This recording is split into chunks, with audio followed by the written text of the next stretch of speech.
కూర్చొనే మాట్లాడతాడు, తిరుక్కుంటే మాట్లాడాడు. నువ్వు ఫ్లైట్ ఫ్లైట్ ఎక్కినావు, ఆడ పోయినావు, టూరిజం ప్లేస్కి పోయినావు, ఆ టూరిజం గురించి ఎక్స్ప్లెయిన్ చేస్తున్నావు. నీకు ఇదంతా ఒక 2 గంటలు 3 గంటల పని, నీకు ఇంట్లో ఒక 2-3 పాటలు వచ్చేసేస్తాయి. సో మనోడు కూర్చొని చేసే పని ఇదంతా పని కాదు. ఇప్పుడు నాన్ వెజ్ గాడు ఏమన్నాడంటే, ఈ ఆడియో ఉంది నా దగ్గర, ఎక్కడ వినిపించలేదు ఇది, ఇప్పుడు నీకు వినిపిస్తా, నీకు ఫోన్ ఇస్తా, నీ మైక్ దగ్గర పెట్టుకొని వాయిస్ వాందేనా కాదా, ఏమన్నా ఇలా ఏఐ యాప్ యూజ్ చేసి ఏమన్నా మాట్లాడినరా అనేది నువ్వు పసి కట్టుకో, నాకేం ప్రాబ్లం లేదు. నేను ఎవరెస్ట్ కోసం దాచుకున్న మనీ అయితే ఉంది. సో అదైతే ఎవరెస్ట్ ఎక్కలేదు కాబట్టి ట్రావెలింగ్ సరిపోతుంది. ఒక 2 years కూర్చొని నేను వ్యూస్ వచ్చినా రాకపోయినా నాకేం ప్రాబ్లం లేదు, నేను ట్రావెల్ చేసుకోగలను. So 2 years enough for travelling money అనమాట. సో ఇదంతా కాంట్రవర్సీస్ ద్వారానే వచ్చిందనే చెప్పుకోవాలి. సో నాన్ వెజ్ వాయిస్ ఇది. సో వ్యూయర్స్ మీకోసం మరోసారి వినిపించే ప్రయత్నం. ఎవరెస్ట్ కోసం దాచుకున్న మనీ అయితే ఉంది. సో అదైతే ఎవరెస్ట్ ఎక్కలేదు కాబట్టి ట్రావెలింగ్ సరిపోతుంది. ఒక 2 years కూర్చొని నేను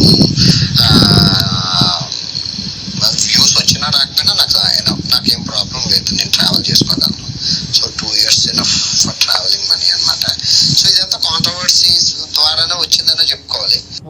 వాని నోటితో చెప్తుండే కదన్నా, ఆడు ఇట్లా 5,000 ఇట్లా పీ తీసి ఆ పీని ఇట్లా నోట్లో పెట్టుకునే నోటితోనే చెప్తుండు కదా, ఆ పీతి నోటితోనే చెప్తుండు కదా. కాంట్రవర్సీ ద్వారా సంపాదించినటువంటి డబ్బే, స్వయంగా అతనే చెప్తున్నాడు, కాంట్రవర్సీ ద్వారా సంపాదించినటువంటి డబ్బు నువ్వు తింటున్నావు ఈరోజు. నీ సావు ఎట్లుంటుంది అని అంటే, ప్రపంచంలోనే కని బిని ఎరగని ఒక సావు అనేది నువ్వు చేస్తావు. ఒకరి తల్లిని క్యాన్సర్ వచ్చింది అని చెప్పి ఇష్టమున్న మాటలు అన్నాడు. వాళ్ళ తల్లికి క్యాన్సర్ వచ్చింది, బ్రెయిన్ క్యాన్సర్ వచ్చింది, సో అందుకే ఇట్లా సంపాదిస్తుండే అనేసి. మరి మీ అమ్మకి ఏమొచ్చింది? మీ అమ్మ మంచిగానే ఉన్నది కదా, కాంట్రవర్సీలు చేసి సంపాదించేది అవసరం ఉందా?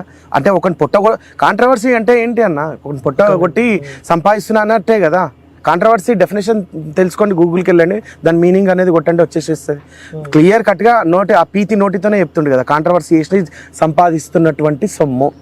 భయ్యా సన్నీ యాదవ్ మీద 5-6 వీడియోల దాకా పెట్టిండు, దాని మీద 8 నుంచి 10 లక్షల రూపాయల దాకా వచ్చినాయి పైసలు, ఒక్కొక్కటి మిలియన్స్లో వ్యూస్ ఉన్నాయి, దాదాపు 10 లక్షలు. భయ్యా Sunny Yadav direct open challenge చేసిండు, నేను నీ మీద చేసిన కాంట్రవర్సీకి నేను విత్ ప్రూఫ్లు చూపించుకుంటా, ఆ మనీ అనేది వృద్ధాప్షన్కి కానీ గుడ్డి వాళ్ళకు కుంటి వాళ్ళకి ఎవరికన్నా కానీ నేను డబ్బులు డొనేట్ చేస్తాను,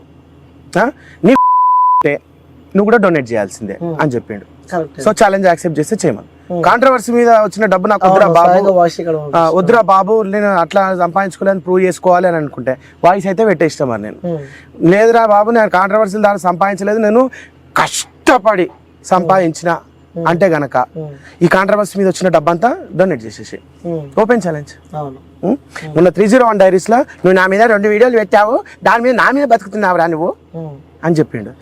నువ్వు 2 వీడియోలు పెడితే నా మీద బతుకుతున్నావురా, నా మీద తెస్తున్నారా నీకు వ్యూస్ అని అన్నాడు. మరి భయ్యా సన్నీ యాదవ్ మీద కాంట్రవర్సీ చేసే కదా నువ్వు బతకాలనుకుంటుంది. నేను 2 వీడియోలు పెట్టినా, నువ్వైతే 5-6 వీడియోలు పెట్టినావు. నాకు నీ 2 వీడియోలకు 2 లక్షల వ్యూస్ వచ్చినాయి, నాకు మా అయితే 5,000 10,000 వచ్చుంటాయి అనుకుందాం.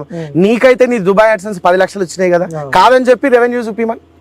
కాదు రాలేదు, revenue open challenge. So non veg గారు మీరైతే వీడియో చూసినట్టయితే, సో విజ్జుగోల్ అయితే నాన్ వెజ్ గారా, నాన్ వెజ్ అరే నీకే చెప్తుండే చెప్పు. ఇప్పుడు నీ లాంగ్వేజ్ నువ్వు చెప్తున్నావు, నా లాంగ్వేజ్ నేను చెప్తాను. వానికి ఒక దేశ ద్రోహికి నువ్వు మర్యాద ఇస్తున్నావు, నువ్వు ఒక భారతీయుని అని మర్చిపోవద్దు. ఒక దేశ ద్రోహికి, మన దేశాన్ని తిట్టేటోనికి నువ్వు మర్యాద ఇచ్చి మాట్లాడు. సో కేసులు ఉన్నట్టు ప్రూఫ్ అయితే కాలేదు నా దగ్గర అయితే. అంటే నేను నీ ఛానల్ కి నేను చూపియాను, నీ కంటికి చూపిస్తా, నీ మనసు మీద చేసుకొస్తా. ఇప్పుడు ప్రూఫ్లు చూపి నాకు మన మీద దేశ ద్రోహి కేసు నేను నీ కంటికి చూపిస్తా, నేను నీకు చూపిస్తా, నీ ఛానల్ కి నేను చూపియాను. ఎందుకంటే ఈ బ్యాక్గ్రౌండ్ లో మేము చాలా వర్క్ చేస్తున్నాం, నేను డైరెక్ట్ తీసుకొచ్చి నీకు చూపియలేను. నాకు ఇంకా చాలా వెరిఫికేషన్లు ఉన్నాయి, చాలా ప్రూఫ్లు వచ్చేది ఉన్నది. నేను ఒక్కొక్కటి ఇట్లా గ్యాదర్ చేసుకుంటూ పోతున్నా. డైరెక్ట్ మీ ఛానల్ కి అయితే నేను ఆ ప్రూఫ్ ఇవ్వలేను. నీకు మనస్సాక్షి ఉంది అని అంటే, నువ్వు నమ్ముతున్న దేవుడి మీద ఒట్టేసి నేను చూపించింది కరెక్టా కాదా, ఆ ఎఫ్ఐఆర్ ఉందా లేదా అనేది చెప్పు. గ్రౌండ్ లెవెల్ నుంచి పోయినట్టు రిచ్ గౌడు అనుకుంటున్నాము. టీం వర్క్ అన్నా, టీం వర్క్ యాక్చువల్గా టీం వర్క్ కాదన్నా, ఇది మనకి ఎవరైతే బాధితులు ఉన్నారో బాధితులు వాడు చేసిన అక్రమాలు అరాచకాలు ఏవైతే ఉన్నాయో బాధితులు కూడా వాని బాధితులు ఉన్నారు. వాళ్ళు మనకు బ్యాక్గ్రౌండ్ లో వర్క్ చేసుకుంటూ ఒక్కొక్కటి ఇట్లా పుట్ట గొడుగులు లెక్క తీస్తున్నారు. ఇప్పుడు నేను చదువుతున్నాను, complaint has filed at cyber crime Hyderabad. దమ్ముంటే నా అన్వేషణకి మీరు సపోర్టివ్గా వస్తే హైదరాబాద్ సైబర్ క్రైమ్కి వెళ్ళి కేసు ఉందా లేదా అని చెప్పి ఒక జర్నలిస్ట్ వెళ్తేనే ఇస్తారు. కామన్ మ్యాన్ వెళ్తే వాళ్ళు ఒక జర్నలిస్ట్ మళ్ళీ మీకు ఐడి కార్డు ఉండాలి, ఒక రిజిస్ట్రేషన్ ఐడి కార్డు ఉండి అది 10, 20, 30 ఒకటి ఉంటుంది, అది చలన్ కట్టుకుంటే మీకు ఇస్తారు ఆ పేరు మీద. బై ఒక ఫ్యామిలీ, ఒక కమిడియన్ ఫ్యామిలీ, ఒక టాప్ ఫిలిం మన తెలుగు ఫిలిం వాళ్ళ family under section act 2000. So ఈ ఎఫ్ఐఆర్ నెంబర్ చూసి ఇది కొంచెం ఇలా జరపండి, ఇది ఎఫ్ఐఆర్ నెంబర్, ఇది నేను ఓపెన్ ఛాలెంజ్ చేస్తున్నా. ఇలా జరిపితే ఒక చార్ట్ వచ్చింది మీకు, అది ఎవరు పెట్టిండ్రు అనేది మీకు పెట్టు, చదవద్దు మీరు. టాప్ ఒక కమిడియన్ వాళ్ళ భార్య పెట్టింది, ఆ టాప్ కమిడియన్ వాళ్ళ భార్య వీని మీద పెట్టింది. వాడు ఏమన్నాడు తెలుసా, వాళ్ళ ఫ్యామిలీలో ఎవరో ఒకరు చచ్చిపోవాలంట, వాళ్ళ ఫ్యామిలీలో ఈ కమిడియన్ ఫ్యామిలీలో ఎవరో ఒకరు చచ్చిపోవాలని చెప్పి ఇష్టం వచ్చినట్టు నోటికి ఎంత వస్తే అన్ని బూతులు తిట్టిండ్రు వాళ్ళని. ఆమె పెట్టిన ఒక యాక్ట్ ఇది. ఇంకొకటి, స్వాతి అనే అమ్మాయిని ఆమెను ప్రెగ్నెంట్ చేసి ఇక్కడ నుంచి వెళ్ళి పారిపోయిండు. కాదు అనేసి అంటే రండి భీమిలికి వెళ్దాం, నాతో ఎంతమంది వస్తారో నేను ట్రక్కులు కట్టమంటారా, డీసీఎంలు కట్టమంటారా, పైసలన్నీ నాయి, తిండి అంతా నాది. అపోజ్ చేసే వాళ్ళు మాత్రమే రావాలి. మళ్ళీ అన్న నేను నీ అభిమానిని, వస్తా చూస్తా, నీ వెనకాల వస్తా, అట్లా కాదు. అపోజ్ చేసే వాళ్ళు మాత్రమే రావాలి. రండి నేను ట్రక్కులు కట్టి భీమిలికి తీసుకెళ్తా. రెండోది, 35 లక్షల నుంచి ₹1 కోటి సంపాదిస్తున్న టాప్ యూట్యూబర్ అయిన నా అన్వేషణ తల్లిని ఎట్లా చూసుకుంటుండో తెలుసారా, గాడిదెళ్ళారా. నెలకి తిండికి తప్ప, అంటే ఒక బియ్యం బస్తాకి పప్పు ఉప్పులకి ఎంత అవుతుంది అని అనుకుంటున్నావు? 5,000 అవుతుందా? 5,000 అవుతుందా? టాప్ ఇండియన్ యూట్యూబర్ అయిన నా అన్వేషణ వాళ్ళ తల్లిని రోడ్డు మీద పడేసి జస్ట్ ఒక నెలకు ఒక 5,000 నుంచి 8,000 తప్ప, నేను ఎక్కువ చెప్తున్నా, ఇంకా 2,000 కావచ్చు, 3,000 కావచ్చు, ఆమె ఒక ఫిగర్ చెప్పలేదు. వాళ్ళ మమ్మీ ఏమని చెప్పింది తెలుసా, నాకు డబ్బులు పంపించాడు, నాకు డబ్బా ఫోన్ ఇచ్చిండు, చిన్న డబ్బా ఫోన్ ఇచ్చిండు, నేను 60 ఏళ్ళు ఉంటా, 3 సంవత్సరాల నుంచి ఇండియాకి రాలేదు, నాకు కేవలం తిండికి తప్ప లక్షలు ఏం పంపాడు సొంత తల్లికి. నేను నిన్న ఒక క్వశ్చన్ అడుగుతున్నా బ్రో, నువ్వు ఒక ప్యాకేజ్ తీసుకున్నావు, ఒక అమెరికాలో నీకు ఒక జాబ్ వచ్చింది, ఒక ప్యాకేజ్ వచ్చింది, మంత్లీ 50 lakhs ని మంత్లీ 50 lakhs. నువ్వు ఎంత ఎంజాయ్ చేస్తావు, ఎంత తాగుతావు, ఎంత తింటావు, ఎంత పంపిస్తావు? మ్యారీడా నువ్వు మ్యారీడా? ఆడు కూడా అన్మ్యారీడ్. సో పంపిస్తా, మాక్సిమం హాఫ్ అమౌంట్ ఇంటికి పంపిస్తాను నేను. సో అక్కడ ఎంజాయ్మెంట్ అయిపోతే మినిమం ఒక 20 lakhs పంపిస్తాను ఇంటికి. ఒక 60% ఉంచుకొని ఒక 40% అంటే నీకు 50 లక్షలు వస్తే నువ్వు 20 లక్షలు పంపిస్తా అంటున్నావు, కనీసం 20,000 కూడా పంపిస్తలేడు. ఇది ట్రూత్, ఇది మీరు ఎలిగేషన్ అనుకోండి, నేను చేసే ఎలిగేషన్ అనుకోండి, నా దగ్గర ప్రూఫ్ ఉంది. అవును, ప్రూఫ్. ఓకే, నీకు నెలకు పైసలు ఇస్తాడా, ఎంత పంపిస్తాడమ్మా? సొంత ఇల్లు ఎందుకు అమ్ముకుండు నాన్ వేష బ్రో, సొంత ఇల్లు లక్షలు సంపాదించుకుంటా, భీమిలిలో సొంత ఇల్లు ఎందుకు అమ్ముకోవాల్సి వచ్చింది?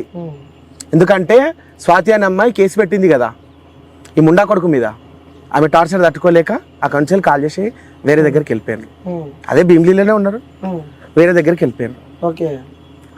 నేను ఎలిగేషన్ చేస్తున్నది కాదని ప్రూవ్ చేసుకోమానండి, నేను అంటున్నా కదా, నేను నా నోటికి వచ్చింది అంటున్నా అనుకోర్రిగా, కాదని ప్రూవ్ చేయమన్నారు. ప్రతిదీ కూడా ప్రూఫ్ ఉంది, కాదని ప్రూఫ్ చేయమన్నాడు నా అన్వేష్ కానీ, లేకపోతే వాన్ తరపున వచ్చే ఈ బిచ్చగాళ్ళు ఎవరైతే వాళ్ళని ప్రూవ్ చేయమని చెప్పారు.